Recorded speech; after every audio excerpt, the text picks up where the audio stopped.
If you enjoy this podcast summary, please consider subscribing. Here's the story of how the current trade system has failed the United States and why tariffs are the only way to save the middle class.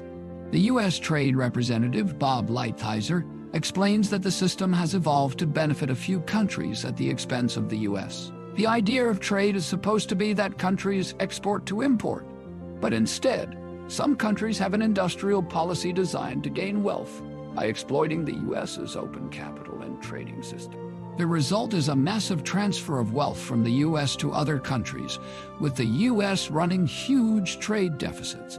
The trade deficit is so large that it's calculated to be around $800 billion. But if done sensibly, it would be over $1 trillion. This transfer of wealth has nothing to do with economics, but rather the result of other countries' industrial policies and the U.S. being defenseless.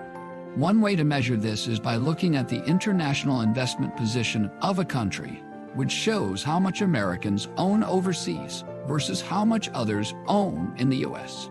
The number is a staggering negative $23.50 trillion, meaning that Americans own less overseas than others own in the U.S. The consequences of this failed system are far-reaching.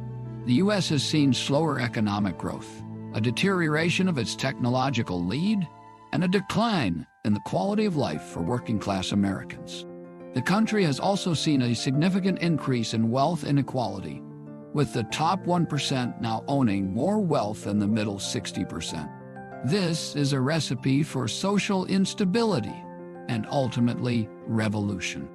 The ideology behind this failed system is rooted in the idea that free trade is the path to prosperity, and that abandoning it is somehow dirty or immoral.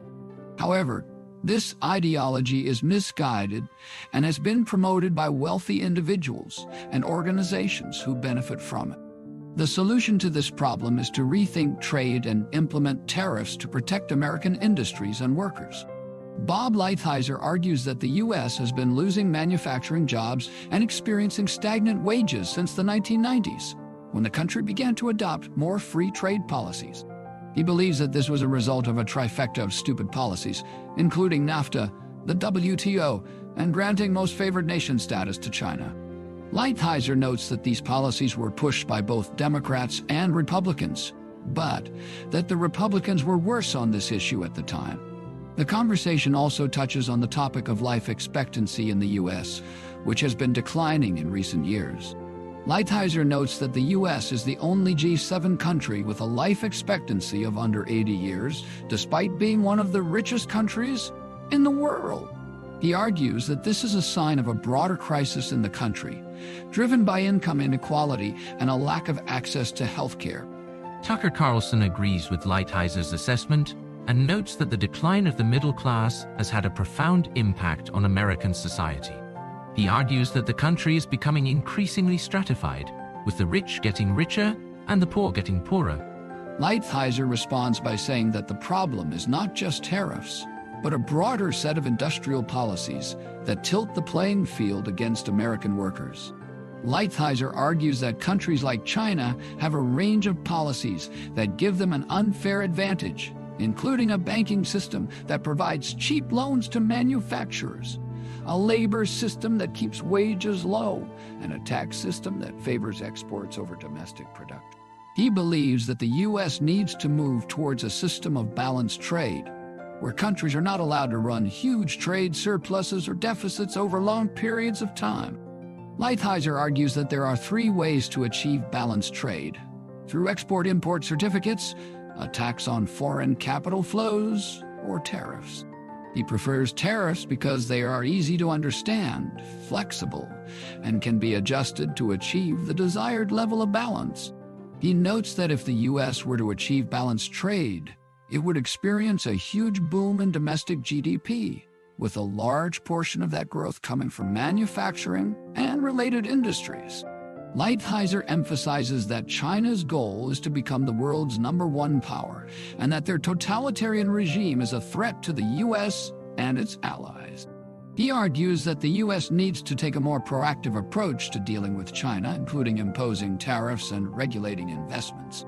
Lighthizer notes that China's military expansion, espionage, and economic warfare are all part of their strategy to assert dominance. The conversation also touches on the issue of China's influence in Mexico, where they are investing heavily in infrastructure and infiltrating the country's system. Lighthizer warns that this is a major problem for the U.S. and Mexico, and that tariffs may be necessary to address it.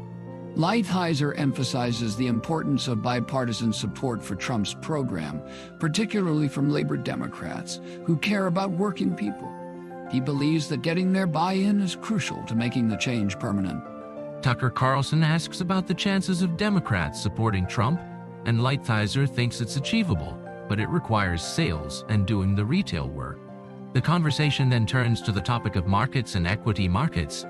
Lighthizer says that the S&P and NASDAQ are not accurate measures of the economy, particularly in the short term, as they are affected more by the Fed than other factors. He believes that the metric for success should be whether workers got richer, not just whether companies became richer. Tucker Carlson thanks Lighthizer for sharing his insights and experiences, and Lighthizer jokes that being on the podcast will be in his obit. Tucker Carlson mentions that YouTube is suppressing the show, which he finds shocking and immoral. He encourages viewers to subscribe to the channel and share the video to get around the suppression and access true information. Main learning from video China. The current trade system has failed the U.S., with a massive transfer of wealth to other countries, resulting in huge trade deficits and a decline in the quality of life for working-class Americans. Lighthizer argues that the solution is to rethink trade and implement tariffs to protect American industries and workers.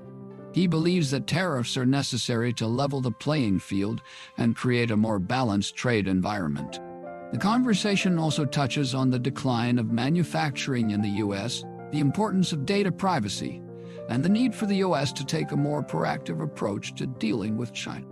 Lighthizer emphasizes that the U.S. needs to prioritize its own interests and take steps to address the trade imbalance and prepare for a potential confrontation with China.